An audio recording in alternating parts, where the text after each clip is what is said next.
Bonjour. Méfiez-vous, une nouvelle arnaque vient de voir le jour.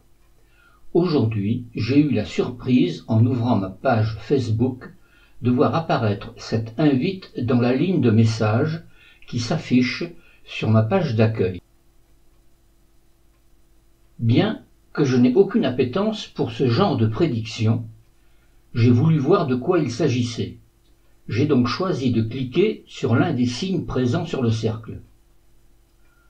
Aussitôt, j'ai reçu un message d'alerte de Windows Defender et j'ai aussitôt fermé Facebook.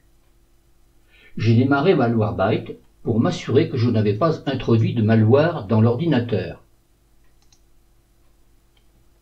Malwarebytes m'a rassuré. Curieux, j'ai voulu en savoir davantage sur cette alerte.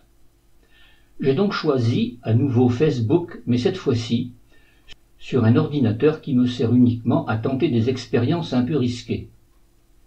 Sur cet ordinateur, seul le système Windows est installé. Il n'y a aucun document ni image. Je ne risque rien, si ce n'est, en cas de blocage, d'être obligé de réinstaller le système Windows. J'ai retenté l'expérience et cette fois-ci je n'ai pas tenu compte de l'alerte de Windows Defender et j'ai pris le temps de faire des copies d'écran.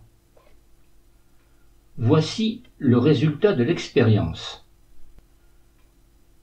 Une série de fenêtres se sont ouvertes à la suite les unes des autres, certaines faisant état de la réaction de Windows Defender, mais avec une invitation bizarre à faire appel au support technique de Windows en téléphonant à un numéro bien mis en évidence.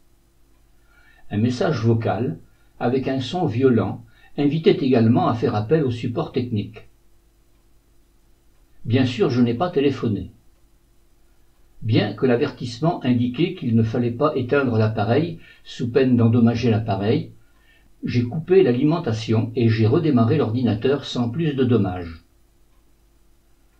Une aventure assez similaire est arrivée à un de mes amis voici quelques jours. Il est venu me trouver pour que je tente de lui venir en aide. Là, le cas était un peu plus compliqué car la souris était devenue inactive et je ne pouvais pas fermer la page à l'écran ni ouvrir le menu démarrer pour atteindre la touche de fermeture de l'appareil. J'ai pris l'initiative d'appeler le numéro en prévoyant de fermer l'ordinateur à la sauvage si cela devenait scabreux. Au bout du fil, un intervenant, se présentant comme un technicien chargé de nous venir en aide, m'a permis d'activer la fenêtre de recherche de Windows dans le coin gauche de la barre des tâches et m'a invité à rentrer cette commande. Cette commande, bizarrement, a permis à la souris de redevenir opérante. Comme cette personne me demandait de cliquer sur une icône de TeamViewer qui s'était incrustée sur mon écran, j'ai refusé et j'ai rapidement cliqué sur l'arrêt de l'appareil.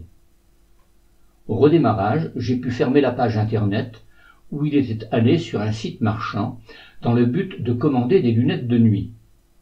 Un passage de Malwarebytes a permis de constater que tout était clean.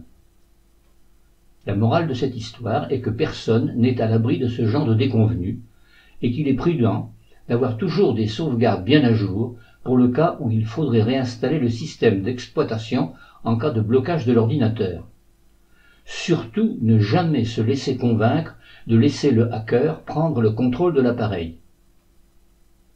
Si ces vidéos vous sont utiles, n'hésitez pas à les faire connaître autour de vous, incitez les personnes intéressées à s'abonner à ma chaîne et à cliquer sur la petite cloche située à droite du bouton abonner pour être averti de la mise en ligne d'une nouvelle vidéo et n'oubliez pas de cliquer sur le pouce en l'air pour indiquer votre intérêt.